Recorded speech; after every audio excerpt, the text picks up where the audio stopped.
Semua ulama sepakat, siapa lagi kalau bukan Nasara dan Yahudi.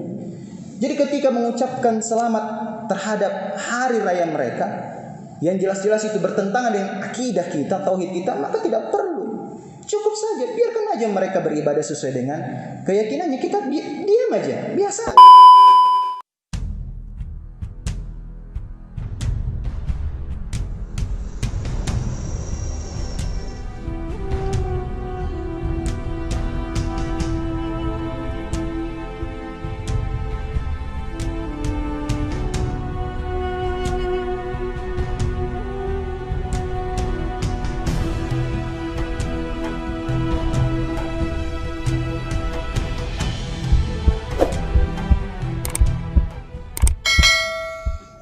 Alhamdulillah wa kafa.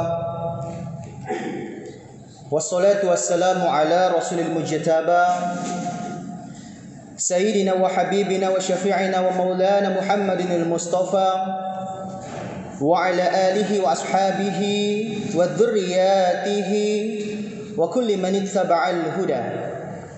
Ashhadu an la ilaha illallah wahdahu la syarika lah. Wa ashhadu anna Muhammadan abduhu wa rasuluhu la nabiyya wa la rasul ba'da. Qala Allah Ta'ala fi kitabihil karim, a'udzu billahi minasy syaithanir rajim. Ya ayyuhalladzina amanu taqullaha haqqa tuqatih wa la tamutunna illa wa antum muslimun. Ma'asyiral muslimin, sidang jamaah Jumat yang dimuliakan oleh Allah Subhanahu wa taala. Di sebuah masjid yang diperjuangkan oleh umat Islam, nama yang sama, di sebuah negeri Palestina. Kita berada di Masjidil Aqsa. Kita berada di waktu yang mulia. Lalu kita berkumpul bersama orang-orang yang mulia. 3 kemuliaan yang kita syukuri ini luar biasa. Pertama, kita berada di waktu yang mulia, di hari Jumat. Banyak-banyaklah bersyukur dan berselawat. Karena begitu banyak manfaat yang berlipat-lipat yang menghindarkan kita dari mudarat, sehingga kita bisa selamat di dunia dan akhirat.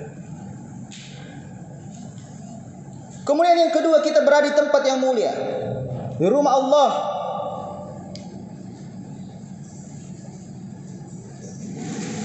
Lalu berkumpul bersama orang-orang yang mulia, ini kemudian yang ketiga. Karena tidak semua mampu melangkahkan kakinya ke sini.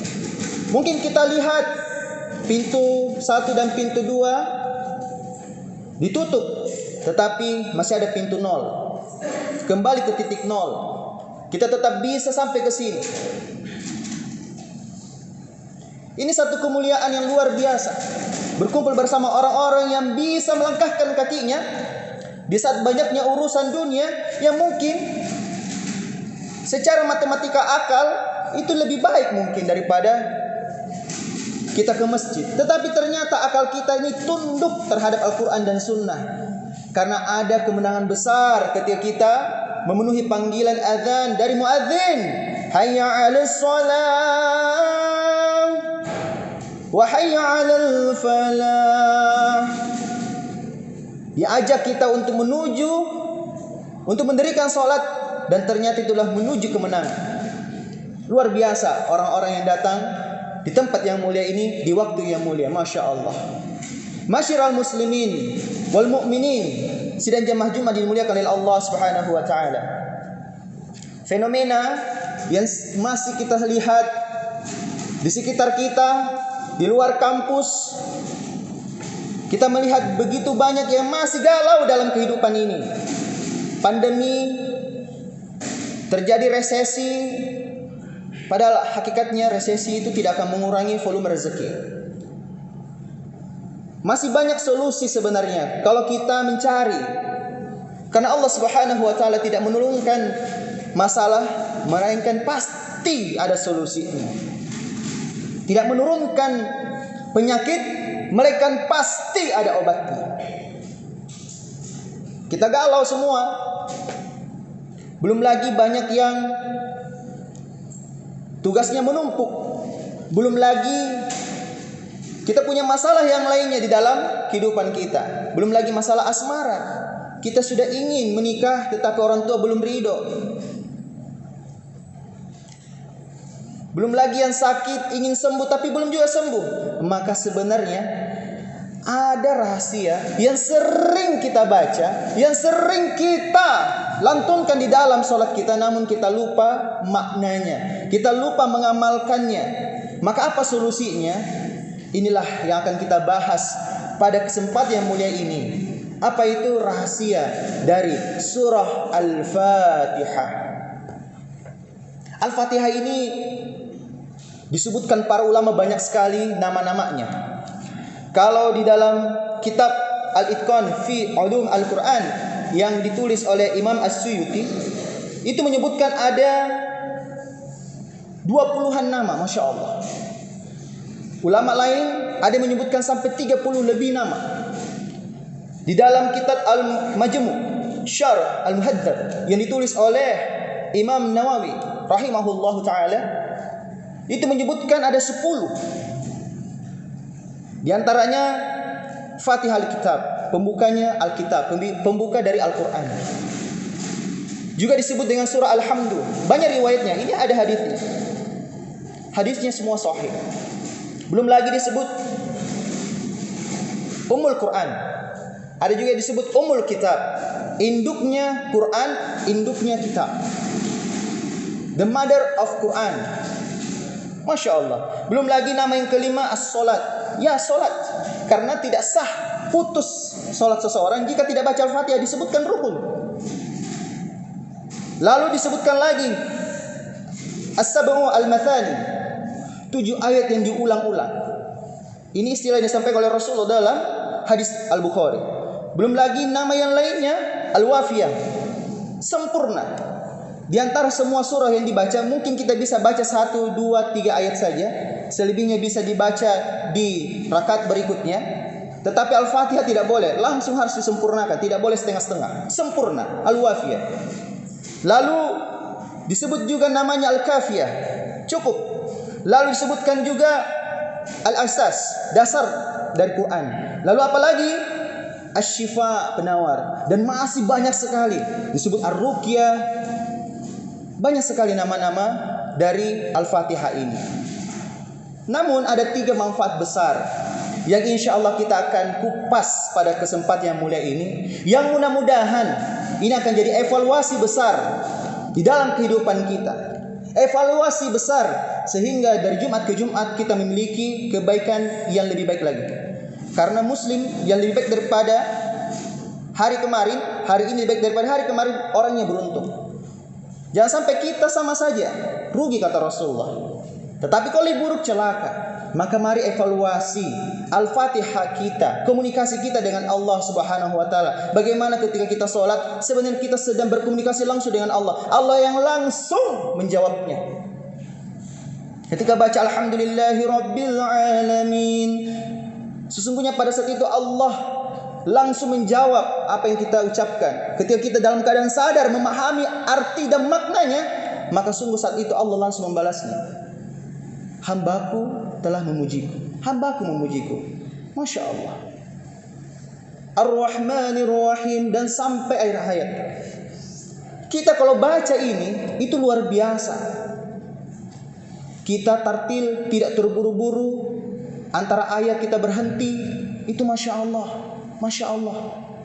Maka apa manfaat yang kita akan kupas pada kesempatan ini? Ada 3. Sebenarnya banyak sekali. Ada 3 manfaat besar yang Masya Allah kalau kita amalkan ini, kita akan dapatkan perubahan dalam kehidupan. Kita akan dapatkan solusi dari setiap masalah kita. Baik itu masalah karir, bisnis, jodoh, dan sebagainya. Insya Allah kalau kita bahas ini, kita pahami ini, insya Allah kita akan dapatkan wasilah kebaikannya.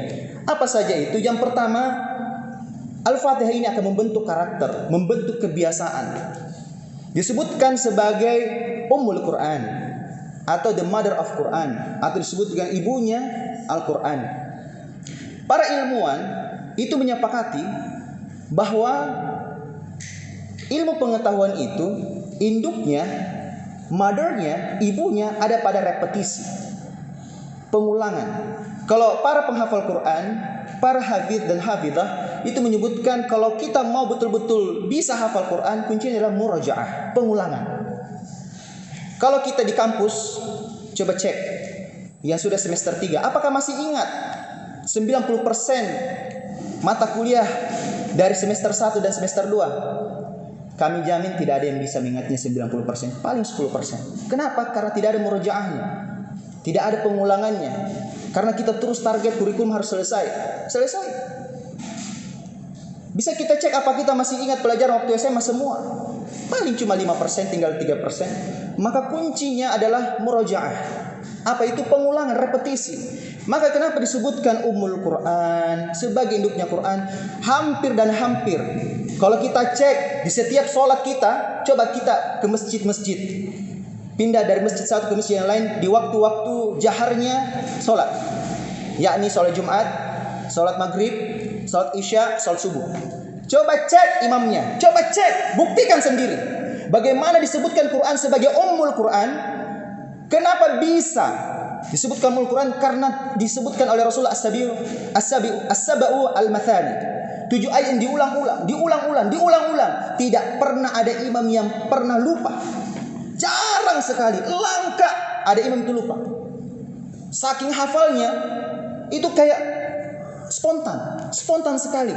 Bahkan kita ini jarang lupa itu Al-Fatihah. Tapi kalau surah yang lain masuk, bahkan surah yang pendek saja kadang lupa. Apalagi para penghafal Quran, kadang kalau sudah hafal Al-Baqarah, ini pertama kali pengalaman mereka, baca hafal Al-Baqarah biasa lupa surah yang pendek. Al-Adiyat lupa, Al-Qariyah lupa. Kenapa? Karena bisa jadi dia tidak mengulang ayat yang pendek itu. Sedangkan Al-Fatihah dijamin di antara kita semua jarang ada yang lupa. Maka kalau mau kita mendapatkan kebaikan di dalam kehidupan kita, setiap kebaikan itu harus diulang. Jangan cuma sekali. Karakter itu terbentuk bukan cuma sekali dalam pelatihannya, bukan cuma sekali dalam pembentukannya, diulang-ulang. Maka kenapa sholat itu 5 kali sehari? Kenapa kita mesti membiasakan? Itu akan jadi karakter di dalam diri kita. Kadang ada rasa tidak enak kalau tiba-tiba ada satu saja sholat kita tidak kita laksanakan, kita tidak dirikan. Kenapa? Karena sudah terbiasa. Jadi membentuk karakter umat ini, satu, perlu memang ada komunitas, perlu memang ada yang namanya orang-orang soleh yang berkumpul, supaya apa? Saling mengingatkan, sehingga terbentuk habits, dan habits itu terbentuk menjadi karakter. Jadi kalau kita mau mengubah umat ini sederhana, belajarlah dari Ramadan. Belajar dari Ramadan, diulang. Bayangkan ya, ketika kita puasa, pas habis puasa, 1 bulan Ramadan, itu ketika masuk 2 Syawal setelah Lebaran, kita mau makan tiba-tiba, kenapa saya makan ini? Padahal kita ini bukan lagi waktu berpuasa, tapi tiba-tiba ada kebiasaan kayak rasa tidak enak ketika makan di bulan selain bulan Ramadan. Karena kenapa? Baru saja kita melatih diri kita. Maka diulang-ulang itu akan menjadi habits dan menjadi karakter. Ini manfaat yang pertama dalam surah Al-Fatihah. Masya Allah. Lalu apa manfaat berikutnya masyiral muslimin? Sidang jamaah Jumat yang dimuliakan oleh Allah Subhanahu wa taala. Manfaat yang kedua yang begitu luar biasa adalah mencukupkan kebutuhan, mewujudkan mimpi-mimpi kita. Betul-betul luar biasa ini Al-Fatihah. Kalau kita renungkan, kita pahami bagaimana Al-Quran ini bisa menjadi syifa, menjadi penyembuh, bisa menjadi apa? Bisa menjadi sesuatu yang kita inginkan di dalam kehidupan, itu bisa terwujud dengan sangat cepat. Ada satu kejadian di zaman sahabat itu, Said Al-Khudri itu pernah melihat ada orang yang tersengat kalajengking. Semua tabib, semua medis tak mampu menyembuhkannya. Tak mampu menyembuhkan. Dokter-dokter tak ada yang mampu menyembuhkan racun dari kalajengking ini. Akhirnya orang bertanya-tanya, siapa yang tahu obat dari racun kalajengking ini? Disebutkan dalam hadis riwayat Tirmidzi. Ternyata Said Al-Khudri ini angkat tangan. Saya tahu apa obatnya. Apa? Insya Allah dengan membaca Al-Fatihah. Menyebutkan insya Allah. Atas kehendak Allah dengan Al-Fatihah. Ternyata ketika dibaca baru satu kali sembuh. Nah sekarang kita lihat kejadian di era kita, di fenomena di sekitar kita. Baca sudah 20 kali, 30 kali tapi nggak sembuh-sembuh. Ada apa kira-kira? Kenapa?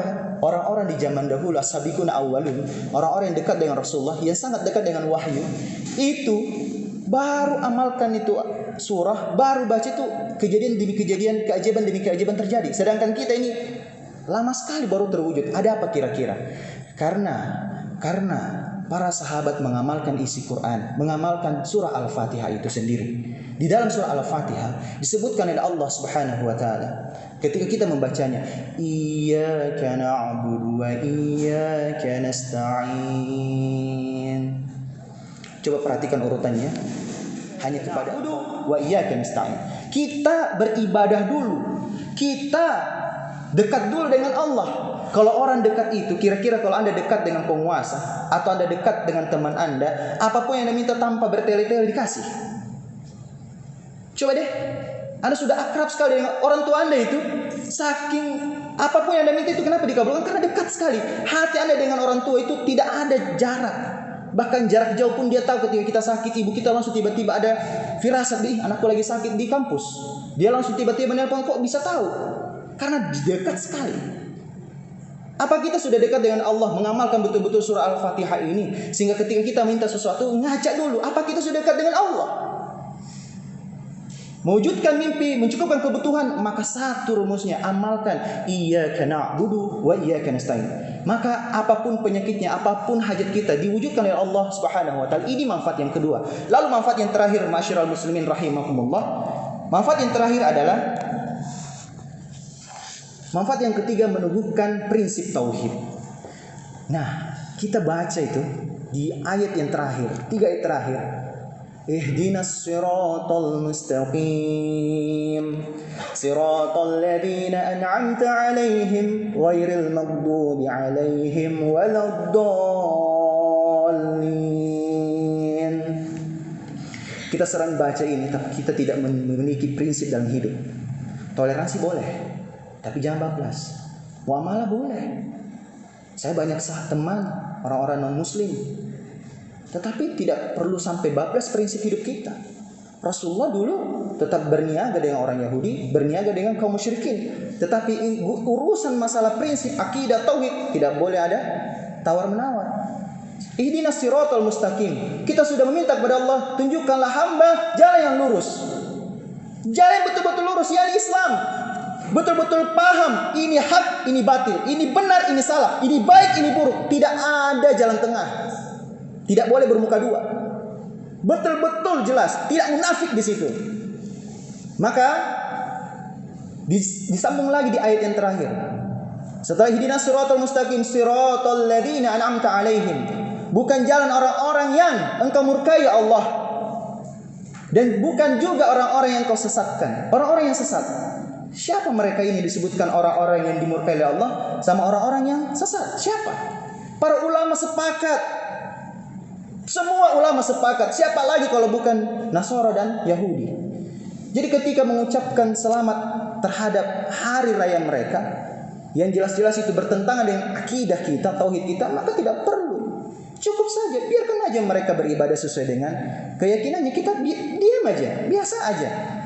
Kaum musyrikin dulu di kaum Quraisy, ketika paham tentang kalimat la ilaha illallah Muhammadur Rasulullah, kalimat la ilaha illallah saja mereka itu takut sekali mengucapkannya, takut sekali. Karena kenapa? Dia tahu urgensi. Karena iman itu bukan cuma di hati dan apa yang diamalkan, tetapi di ucapan juga itu bagian dari iman. Mereka sangat takut untuk apa? Untuk berucap la ilaha illallah. Walaupun ada yang diantara mereka ada yang jadi munafik, tetapi urgensinya kita betul-betul memiliki prinsip tauhid, akidah. Jadi kalau mau masalah kita selesai, maka coba perbaiki tauhid kita. Perbaiki tauhid kita. Beberapa pekan yang lalu kami ke Turki. Turki itu memang peninggalan sejarah Islam luar biasa di sana. Saya melihat langsung bagaimana Islam itu pernah jaya, Konstantinopel ditaklukkan dan bagaimana.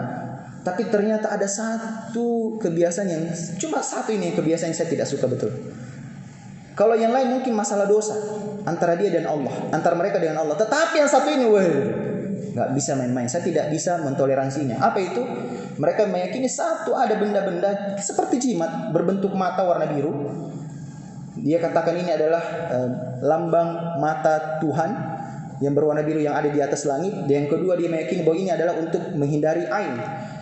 Bayangkan, saya sampai tidak mau sekali untuk sentuh bahkan beli, walaupun dia jadi oleh-oleh gantungan kunci. Walaupun ada banyak rombongan di situ yang beli, saya bilang mereka tidak tahu ini. Ini khurafat jadinya ini. Maka prinsip kita itu kita bisa tahu oh ini hak, ini batil, ini akidah yang lurus, ini salah. Maka perlu betul-betul kita pahami apa yang kita ucapkan di dalam sholat kita, Al-Fatihah yang kita baca. Jangan sampai Alhamdulillahirrahmanirrahim, Ar-Rahmanirrahim. Saya yakin dan percaya kita lupa apa yang kita baca. Maka Rasulullah mengatakan sangat sedikit yang mengingat Allah ketika dia dalam sholat. Sangat sedikit. Kenapa? Karena kita tidak memahami. Padahal kalau mau khusyuk, sederhana rumus khusyuk itu. Sederhana rumus khusyuk itu. Pahami aja apa yang kita ucapkan. Kita kebetulan orang Indonesia, maka coba pahami arti setiap ucapan yang kita baca. Mulai dari takbir Allahu Akbar. Kita paham betul bahwa kita ini meniadakan semua kebesaran-kebesaran diri kita, ego-ego kita, semua jabatan kita, bisnis kita. Allahu Akbar, Allah Maha Besar. Kita takbir, baru kita tolak semua yang lain, hanya Allah yang Maha Besar.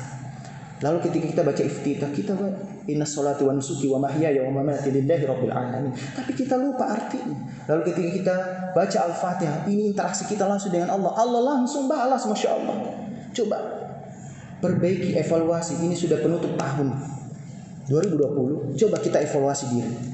Apakah amal kita, amal soleh kita, ibadah kita lebih baik daripada tahun kemarin? Walau ini pandemi, walau ini corona, tidak ada masalah. Tetapi ibadah kita jauh lebih baik daripada waktu-waktu sebelumnya. Semoga 3 manfaat dari Al-Fatihah ini bisa menjadi kebaikan untuk diri kita. Kita amalkan dalam kehidupan sehari-hari. Dan sebagai kesimpulan, yang pertama manfaatnya yang tadi adalah membentuk karakter, habits. Yang kedua mencukupkan kebutuhan, mewujudkan mimpi-mimpi. Lalu yang ketiga adalah meneguhkan prinsip akidah tauhid. Barakallahu lakum fil Qur'anil Karim wa nafa'ani wa iyyakum fihi minal ayati wa dzikril hakim wa taqabbala minna wa minkum tilawatahu innahu wal ghafurur rahim. Video ini dipersembahkan oleh Haromain, minyak terapi plus ruqyah.